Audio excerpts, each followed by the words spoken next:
Bonjour à tous et bienvenue sur le podcast de Marine, maman éducatrice.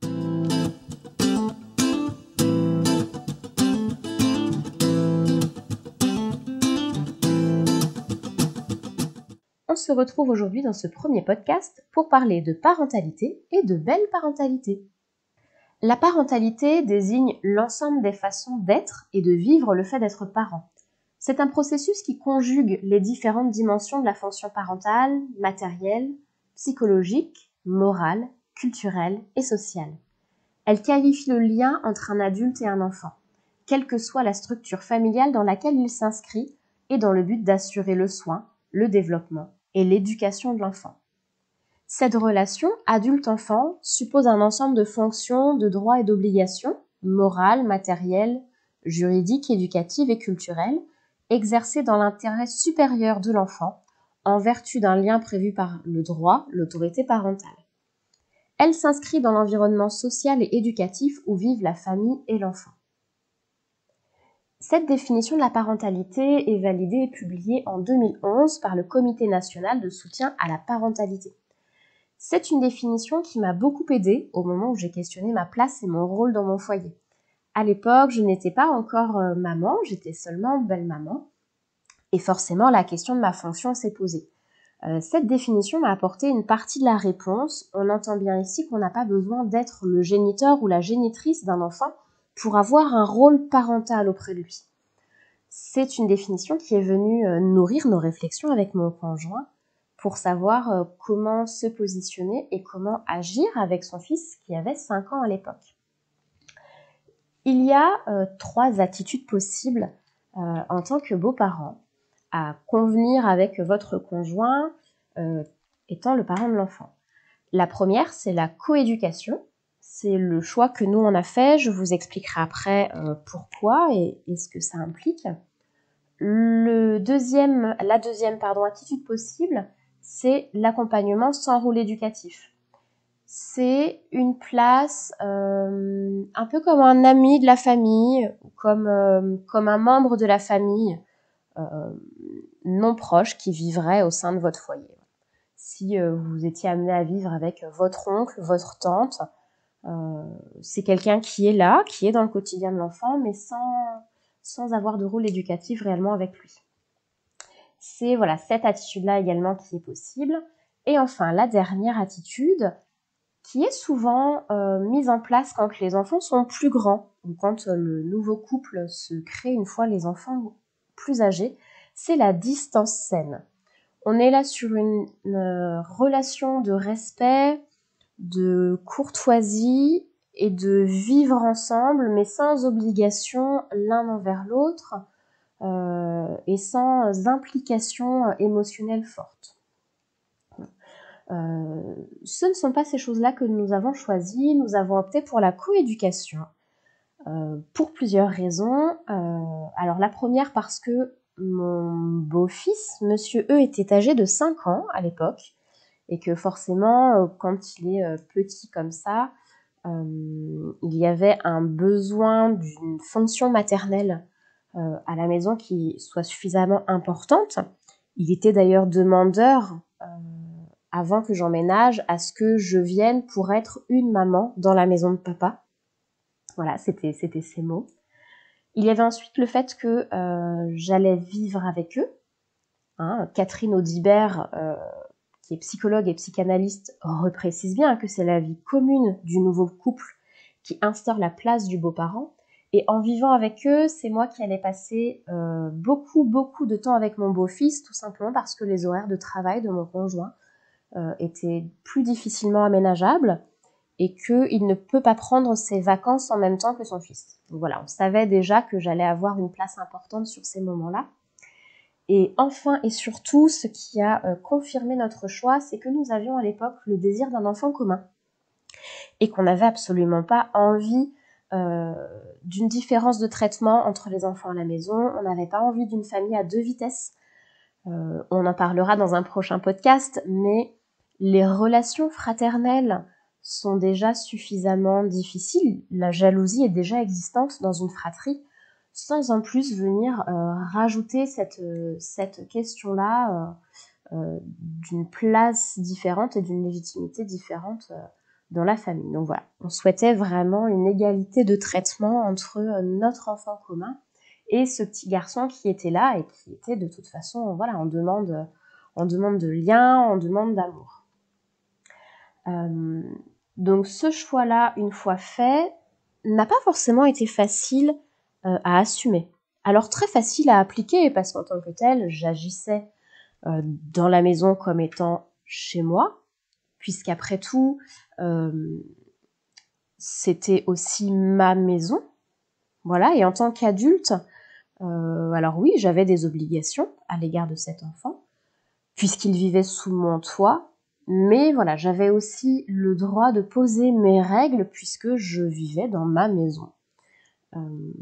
Donc ça, c'est quelque chose qui s'est fait assez naturellement, mais qui peut bloquer parfois, notamment quand l'endroit où vous vivez a été la maison de l'ex.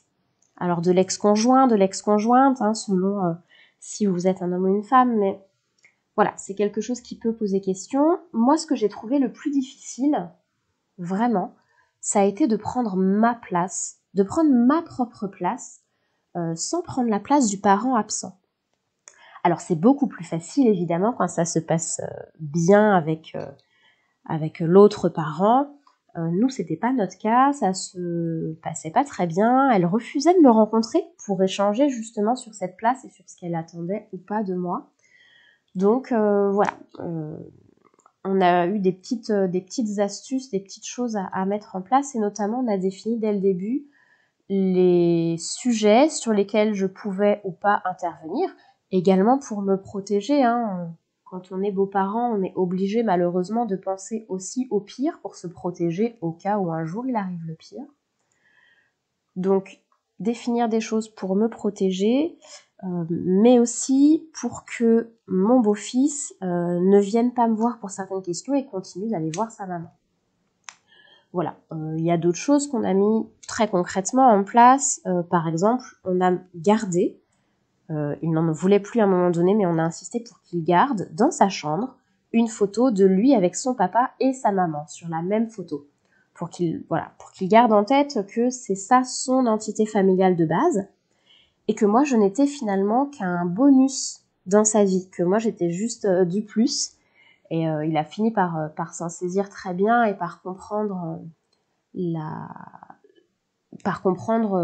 distribution un peu des rôles et des tâches.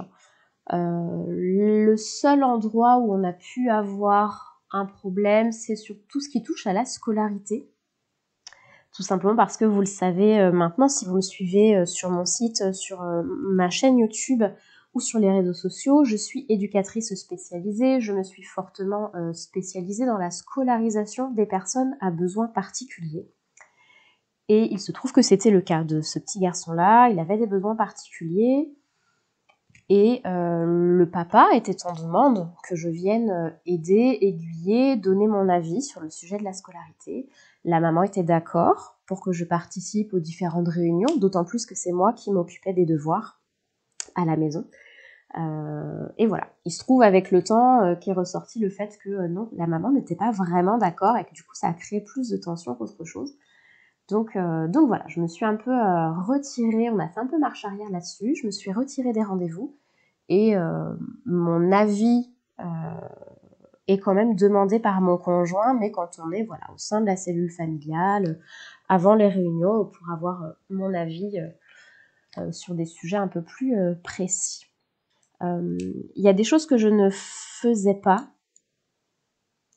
par rapport à mon beau-fils, tout ce qui était communication fonctionnelle, que je ne faisais plus, donc qui le récupère, quand, où, tout ce qui est également transmission des informations importantes, notamment tout ce qui va être santé et urgence, où je laisse le papa gérer là-dessus, et les décisions de santé et d'école, même si, comme je donnais l'exemple pour la scolarité, le papa demande toujours mon avis. Pareil pour le choix des activités extrascolaires, là il me laisse même carte blanche à partir du moment où son fils a envie de faire une activité. Si j'ai envie de l'accompagner, il me laisse complètement le choix. Cette belle parentalité, comme j'aime l'appeler, je pensais qu'elle serait très différente, en fait. Quand je suis devenue maman, je m'étais dit que ce serait vraiment deux rôles différents quand je suis tombée enceinte. Et tout au long de la grossesse, on s'est beaucoup posé la question, comme j'en parlais tout à l'heure, de cette question de deux vitesses, de famille à deux vitesses. Avec la question du conflit d'intérêts entre mon enfant, l'enfant de l'autre. Et en fait, pas du tout. Les choses se sont faites tellement simplement, tellement naturellement. Voilà, comme si quelque part on avait pu, en créant déjà une bulle de bienveillance avec cette parentalité, avec les rôles différents qui étaient les nôtres, comme si on avait déjà posé finalement le cadre complet, de nos vies d'adultes. Ce qu'il faut savoir, c'est que les psychanalystes, alors je suis pas du tout pour le courant psychanalyste, mais ils ont quand même cette réflexion que je trouve très intéressante. Ils parlent de la parentalité comme d'une étape de développement de l'adulte. Et là où moi je fais le lien, c'est que ma belle parentalité m'a permis d'atteindre cette étape-là, et du coup je n'ai pas eu la sensation d'élever mon premier enfant, mais bien d'élever mon deuxième. Parce que le premier était déjà là, dans mon quotidien, d'autant plus qu'on est sur une garde alternée, il n'est pas là qu'un week-end sur deux, il est vraiment là régulièrement, on vit le quotidien ensemble. Donc voilà, cette bulle-là s'est faite et s'est créée vraiment dans la suite de ce qui s'est fait. Et c'est là que je me suis vraiment rendu compte qu'en fait, tout ce que j'avais pu envisager de ma belle parentalité, tous les outils que j'avais pu mettre en place autour de l'écoute bienveillante, autour du respect de la place de chacun, autour de l'explicitation aussi des places et des règles inhérentes à chacun, étaient en fait complètement vraies pour ce qui était de ma fille. Voilà, ça a vraiment été déjà quelque chose de très apaisant pour moi, parce que je dois avouer que ça a été quelque chose d'assez stressant de me dire, bah mince, j'ai eu du mal déjà à être la belle maman que je voulais. Comment aujourd'hui transformer ça pour devenir maman sans perdre tout ce qu'il en était. Et en fait, pas du tout. Pas du tout. Au contraire, vraiment les notions de fonction de parents, les notions de soutien de l'enfant, respecter l'enfant comme étant un individu à part entière, qui a besoin d'attention, d'écoute, de respect, avec ses habitudes, son histoire, c'est vraiment quelque chose en tant que parent que je continue à vivre avec mon bébé. Quand on parle d'une manière un peu plus générale des fonctions tenues par les parents à l'égard de leurs enfants, on parle de procréation, de nourrissage, d'éducation, d'attribution d'identité, d'accès au statut de l'adulte. Ça, ce sont vraiment les choses que l'on a à faire en tant que parent, mais une fois qu'on met la procréation de côté, on le fait aussi en tant que beaux-parents. Et vraiment, toutes ces réflexions-là, toute l'attention portée dans mon quotidien à mes enfants, puisque c'est effectivement le terme que j'utilise aujourd'hui, j'ai des enfants. C'est quelque chose de primordial, de lisse et de tellement nourrissant. Ma parentalité m'a réellement apporté quelque chose sur le plan humain, sur le plan affectif. Et je ne peux pas dire que ce soit que la parentalité, ma belle parentalité également. Et si aujourd'hui j'ai quelque chose à dire et à conseiller à tous les beaux-parents, c'est que si votre choix est celui d'être dans l'éducation de votre beau-fils, de votre belle-fille, alors allez-y, parce que c'est juste une place absolument géniale qui va vous nourrir autant que n'importe quel autre choix éducatif que vous auriez fait. Donc allez-y, et vous vous rendrez compte qu'en fait, cette belle parentalité, c'est la même chose que la parentalité, c'est simplement notre métier de parent et comment on est parent au quotidien. Votre parentalité, votre belle parentalité, c'est simplement les actes que vous posez au quotidien pour prendre soin des enfants de votre foyer. Et qu'il soit de vous ou qu'il soit de votre conjoint, vous vous rendrez compte que vous ne faites pas à manger différemment pour l'un ou pour l'autre. Vous ne faites pas le linge différemment pour l'un ou pour l'autre si vous avez effectivement fait le choix de faire le linge. Voilà, vraiment, allez-y et concentrez-vous juste sur ce qu'est le métier de parent pour vous. Voilà comment moi je l'ai ressenti. Avant de terminer, je voulais vous partager quelques ressources qui, moi, m'ont aidée justement et continuent de m'aider à l'heure actuelle sur cette question des rôles et des places de parents, de beaux-parents. Il y a d'abord le club des marâtres, parce que oui, il y a un club des marâtres. Il y en a dans plusieurs régions de France, mais elles sont au national très disponibles par email. Vous avez également possibilité de les appeler si vraiment vous êtes dans une situation de marâtre compliquée. C'est des lieux d'échange, de partage, d'expérience avec d'autres parents, d'autres beaux-parents, toujours remplis de beaucoup d'humour, de légèreté, qui nous permet de prendre du recul sur notre place de beaux-parents, même si encore une fois vous verrez que ça vous nourrit aussi en tant que parent. Il y a également un livre qui pour moi est un véritable coup de cœur, qui s'appelle Famille recomposée, un défi à gagner, que j'ai dévoré, voilà, qui m'a apporté énormément de réflexion, de questionnement.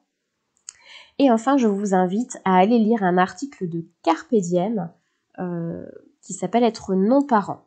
Voilà, si vous avez l'opportunité d'aller lire cet article, elle prône le fait de ne pas être parent. Alors vous allez dire, c'est un peu à l'opposé de ce que je viens de vous échanger, de vous partager, mais en fait, pas tant que ça, puisque c'est juste une autre façon, un autre point de vue sur ce que c'est que d'être un adulte dans la vie d'un enfant dont les parents sont séparés. Voilà, j'espère que ce petit échange vous aura apporté quelques pistes de réflexion. Si vous avez des questions sur le thème de la belle parentalité, n'hésitez pas à les poser en commentaire.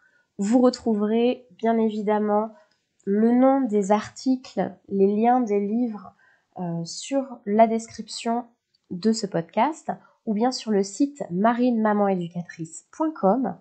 J'y ajouterai également la version écrite de ce podcast que vous pouvez bien évidemment partager si vous pensez que ça peut aider d'autres parents.